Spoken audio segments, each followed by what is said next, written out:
The year is 2016. You, like many others, are enjoying your white boy summer. You've got a Monster Energy in one hand, a half-evolved Charmander in the other, and you're making memories. Sweet, unfiltered 2016 memories. But then, tragedy strikes.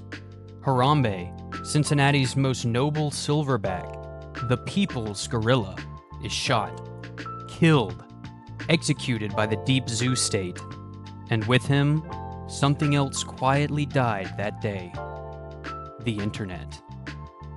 Yes, while the world mourned a fallen ape, the soul of the internet was dragged into a shallow grave behind a Google server farm, never to be seen again. The vibrant, chaotic Wild West of the internet, gone. Replaced by this.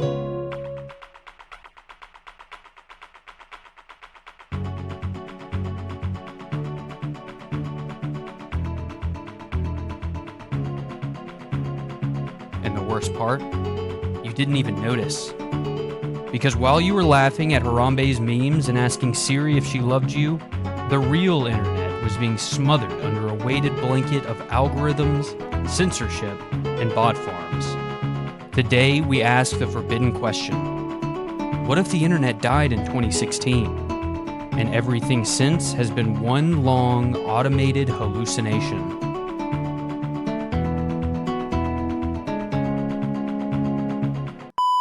Hello again, ladies and gentlemen. Welcome to my freak pad. I'm ContentCone, a Garthan refugee and professional purveyor of YouTube shenanigans. Did you miss me? I certainly missed you. In today's video, we will be discussing the cold reality of the dead internet theory, what it means, and its implications when it comes to your doom-scrolling habits.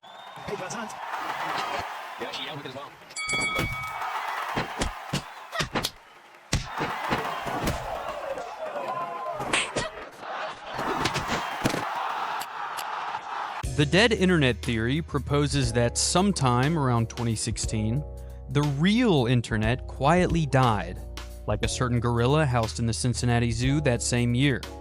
And what replaced it? A zombified husk of algorithmically generated sludge.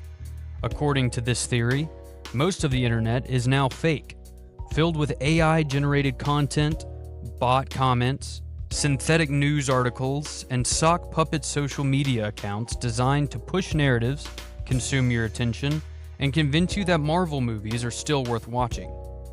Imagine this. You're browsing Reddit, and every post sounds like it was written by a Redditor who's never known the touch of grass. I know, but just stay with me. That's because, allegedly, they aren't even real people. The dead internet theory suggests that most users online are now bots or NPCs, soulless digital constructs that like and comment to keep the illusion of a bustling internet alive. The real people? They're few and far between, scattered like survivors in a zombie apocalypse. And you're one of them. Maybe. Probably not, but maybe. The theory goes something like this. Corporations and intelligence agencies realized that controlling discourse was more efficient if they just replaced the discourse with bots talking to other bots. I will never understand you. He's got a personality of a damn rock and a chin like a nutsack. Alright, nigga. These aren't just spam bots trying to sell you hot singles in your area. No. These are algorithmically perfect engagement drones, trained to mimic human behavior just enough to pass the Turing test, but not enough to have a soul. Now you're probably wondering, who would even benefit from this? Where's the evidence? Well, first of all, evidence is for cowards, but here are some copium-based breadcrumbs to chew on. Let's start with your friendly neighborhood authoritarian surveillance state. Governments love a dead internet. Why? Here's a few reasons. You can't dissent if you can't find real people to agree with you. You can't protest if your group chat is 12 bots and a federal agent. And you can't start a revolution if every Reddit post about tyranny is drowned in AI replies asking for things like sources or your home address. Bot armies are the modern propaganda machine. Faster, cheaper, and without the need for health insurance. After all, why hire agents to infiltrate forums when you can flood them with synthetic consensus instead? Corporations don't want you to be informed. They want you to engage. Scroll, click, buy, repeat. Every bot, every AI-generated blog post, every fake Twitter reply that claims they got a good deal on Homeboy's dropshipping website is another brick in the cathedral of consumerism. Dead internet theory? No. This is capitalistic necromancy. Weaponizing the dead internet means artificially boosted popularity for these brands. No one's buying the new Nike NFT shoe?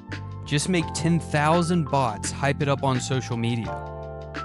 Bot-generated product reviews as well. Anyone saying they got a good faith deal on an obviously Shopify-structured dropshipping website is rather a bot or a desperate online money hustler trying to escape the matrix. And finally, infinite ad revenue loops. Bots click on ads, run by bots, to trigger more ads, so bots can click them again. The Ouroboros of monetized nothingness. And who pays for it? You do. With your data, with your attention, with your soul. Probably. Suits, spies, and alphabet soup agencies also adore the dead internet, because it's a perfect playground for information warfare. Want to destabilize a foreign country? Create bot accounts posing as angry locals, spread disinfo, cause chaos. Want to influence an election? Flood hashtags with half-truths and memes written by an AI trained on 4chan and Mein Kampf. Want to destroy someone's credibility? Manufacture thousands of fake conversations from non-existent people claiming that they suck. When reality is built on digital consensus, the power to shape that consensus is the power to rewrite truth itself. Meta, Google, TikTok, X. These companies make more money the longer you're online. They don't care why you're online, just that you are. If feeding you authentic, human content gets stale, no problem. The algorithm will just invent something new entirely. Especially with the rollout of Google's new VO3 video generator, be prepared to see a whole lot more AI influencers, AI man-on-the-street style content, and floods of dog shit AI music. Lord, she's sucking down my soul with a pinky in my hole, sneaky pinky in my ass. Why cultivate real communities when you can simulate parasocial dopamine hits at an industrial scale? And the best part? You can't sue a bot for libel. You can't unionize against an algorithm. You are powerless. Finally, we arrive at the twist ending. You benefit from the dead internet too. Sort of. The constant stream of algorithm-curated content makes you feel connected, even when you're not. The bots give you attention, likes, and replies, because real people stopped engaging 5 years ago. The illusion of activity keeps you addicted, even if you suspect deep down that it's all fake. In a world where everyone is shouting into the void, even fake echoes sound comforting. So maybe you're not a victim. Maybe you're complicit. You wanted the dopamine, you got the dopamine, and the price was reality. So what, if anything, can we learn from this? Do we go off-grid? Start mailing each other memes on postcards? Stage a LAN party in the woods using carrier pigeons and a 2005 Dell laptop? No. Because you're not leaving. I'm not leaving. We'll keep scrolling, we'll keep pretending, because even if the internet is dead, the illusion feels real enough. Goodbye.